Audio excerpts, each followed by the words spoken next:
Hello everyone, this is class 12th General English textbook and I am your teacher.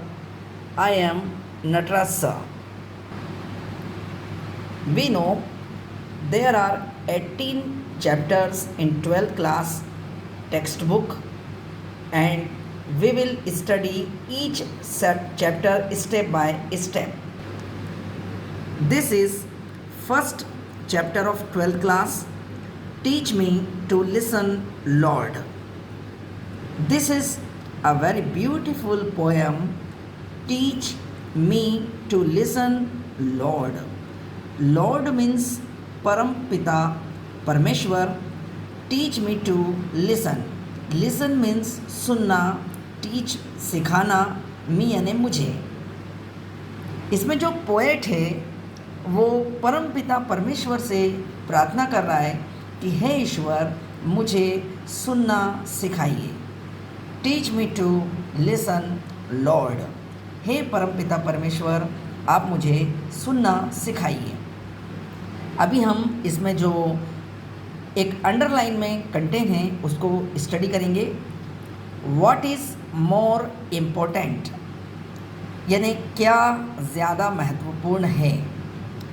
To speak effectively असरदार तरीके से बोलना, और to listen attentively या फिर ध्यान से एकाग्रता से सुनना. इफ़ेक्टिवली का मतलब होता है प्रभावपूर्ण तरीके से. अटेंटिवली मीन्स होता है ध्यान से एकाग्रता के साथ. एक क्वेश्चन किया है यहाँ पर कि व्हाट इज़ मोर इम्पोर्टेंट, क्या ज़्यादा महत्वपूर्ण है, असरदार तरीके से बोलना या एकाग्रता के साथ सुनना. दोस्तों बोलना एक बहुत बड़ी कला है लेकिन सुनना उससे भी बड़ी कला है.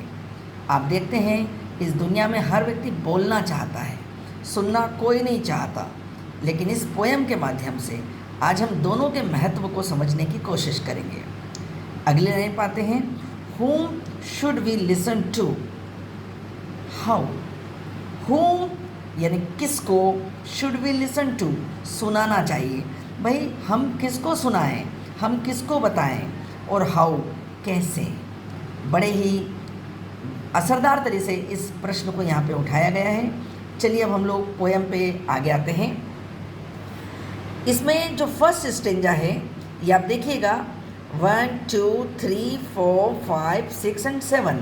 There are 7 lines in first stanza यानी जो पहला पद है उसमें लगभग 7 लाइनें हैं. Teach me to listen Lord to those nearest me. हे ईश्वर मुझे सुनना सिखाइए. हे परमपिता परमेश्वर आप मुझे सुनना सिखाइए. To those nearest me. Nearest means सबसे करीब, उनकी या उनको जो मेरे सबसे करीब हैं. मित्रों हमको अपने करीबियों की सबसे पहले सुनना चाहिए. कौन हो सकते हैं वो, आगे देखते हैं. My family, my friends, my को वर्कर्स. वो मेरे परिवार के लोग हो सकते हैं, मेरे मित्र हो सकते हैं, और मेरे साथ काम करने वाले मेरे को वर्कर भी हो सकते हैं. Help me to be aware that. मेरी मदद करो कि मैं जागरूक होकर, अवेयर मीन्स सजग होकर, जागरूक होकर उनको सुन सकूं, उनकी तकलीफ़ों को मैं महसूस कर सकूं. No matter what words I hear. कोई महत्वपूर्ण विषय नहीं, कोई महत्वपूर्ण बात नहीं कि मैं किस तरह के शब्द सुनता हूँ, मैं किस तरह के विचारों को सुनता हूँ. द मैसेज इज़, संदेश केवल इतना सा है, accept the person I am, listen to me. इसमें कवि जो है वो परम पिता परमेश्वर से कह रहा है कि एक्सेप्ट द पर्सन, उस व्यक्ति के रूप में मुझे स्वीकार करो. आई एम, जैसा मैं हूँ. लिसन टू मी, मेरी सुनो. हे ईश्वर, हे परमपिता परमेश्वर आप मुझे जैसा मैं जिस रूप में हूँ उस रूप में मुझे स्वीकार करो, मेरी सुनो, मेरी मदद करो. चलिए सेकंड स्टेंजा पे आते हैं. Teach me to listen Lord. हे परमपिता परमेश्वर, मेरी सुनिए, मेरी मदद कीजिए। To those far from me, far यानी दूर, फ्रॉम मी मतलब मुझसे।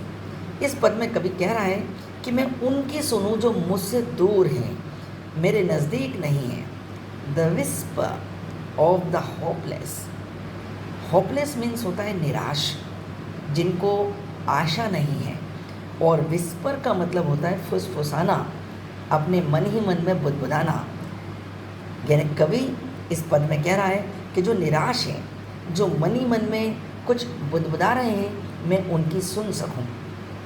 The plea of the forgotten, plea means प्रार्थना, निवेदन। फॉरगॉटन मीन्स जिनको भुला दिया गया, जिनको लोग याद नहीं रखते, कि प्रार्थना को भी मैं सुन सकूं। द क्राई ऑफ द एंग्यूज्ड, एंग्यूज्ड का मतलब होता है दुखी, परेशान। क्राई मीन्स चीख पुकार, मैं ऐसे लोगों की भी चीख पुकार को सुन सकूं जो दुखी हैं, परेशान हैं, अपनी पीड़ा कहना तो चाहते हैं लेकिन कोई उनकी सुनता नहीं है। यानी बेटे पहले पद में हम अपनों की सुनना चाहते हैं और दूसरे स्टेंजा में हम ऐसे लोगों की सुनना चाहते हैं जो दुखी हैं, निराश हैं, जिनको लोगों ने भुला दिया है। चलिए अब अगले पद पे आते हैं। ये तीसरा स्टेंजा है। Teach me to listen Lord to myself, हे ईश्वर मुझे सुनना सिखाइए, खुद की, स्वयं की, अंदर की। क्योंकि व्यक्ति सबकी सुनता है लेकिन अपने मन की, अपने अंदर की अंतरात्मा की आवाज़ नहीं सुनता है। Help me to be less afraid, afraid यानी भयभीत, डरा हुआ। मेरी मदद करो मुझे भय से मुक्त होने में। To trust the voice inside, inside यानी अंदर, ट्रस्ट यानी भरोसा। हे ईश्वर, कवि कहता है कि मेरी मदद करो कि मैं अंदर की आवाज़ जो मेरी अंतरात्मा की होती है के ऊपर मैं भरोसा कर सकूं, मैं विश्वास कर सकूं। In the deepest part of me, deepest यानी जो गहराई होती है, ये डीप का सुपरलेटिव है, डीप, डीपर, डीपेस्ट।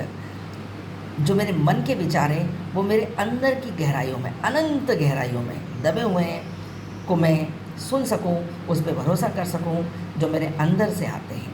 बेटे इस पद में कवि जो है अपने स्वयं की अंतरात्मा की आवाज़ पे विश्वास करने का, भरोसा करने का ईश्वर से आग्रह कर रहा है कि मुझे इतनी ताकत दो, इतनी शक्ति दो कि मैं उस पर यकीन कर सकूं। चलिए अंतिम पद पे आते हैं। Teach me to listen Lord, हे परमपिता परमेश्वर मुझे सुनना सिखाइए। फॉर यूर वॉइस, आपकी आवाज़, आपके विचार। इन बिजीनेस, जब मैं व्यस्त रहूं तब भी मैं आपको ना भूलूं। इन बॉर्डन, जब मैं बोर होता रहूं, मुझे मेरे पास कोई काम ना हो, मैं बिल्कुल फ्री हूं, तब भी मैं आपकी आवाज़ सुनूं। इन सर्टेनिटी, जब मैं निश्चित रहूं, यकीन में रहूं, खुद पर यकीन मेरा बहुत मजबूत हो, तब भी मैं आपकी आवाज़ सुनूं। इन डाउट, जब मैं शंका में रहूं, जब मेरे पास कोई अपने विचार, अपने ऊपर भरोसा ना हो, तब भी मैं आपकी आवाज़ सुनूं। इन नॉइज़, शोर में भी मैं आपकी आवाज़ सुनूं। इन साइलेंस, जब बहुत शांति हो तब भी मैं आपकी आवाज़ सुनूं। Teach me to listen Lord, हे ईश्वर, हे परमपिता परमेश्वर मेरी मदद करो, मेरी सुनो, मेरी पुकार को, मेरी निवेदन को आप स्वीकार करें। बहुत ही सुंदर पोयम। तो दोस्तों पहले स्टेंजा में हम देखते हैं कि वो अपने परिवार की सुनना चाहता है। दूसरे स्टेंजा में हम देखते हैं कि वो दुखी, भूले बिसरे लोगों की आवाज़ सुनना चाहता है। तीसरे स्टेंजा में कवि अपनी स्वयं की अंतरात्मा की आवाज़ सुनना चाहता है और अंतिम पद में वो ईश्वर, परमपिता परमेश्वर की हर परिस्थिति में आवाज़ सुनना चाहता है, यानी ईश्वर के नज़दीक पहुंचना चाहता है। Good bye.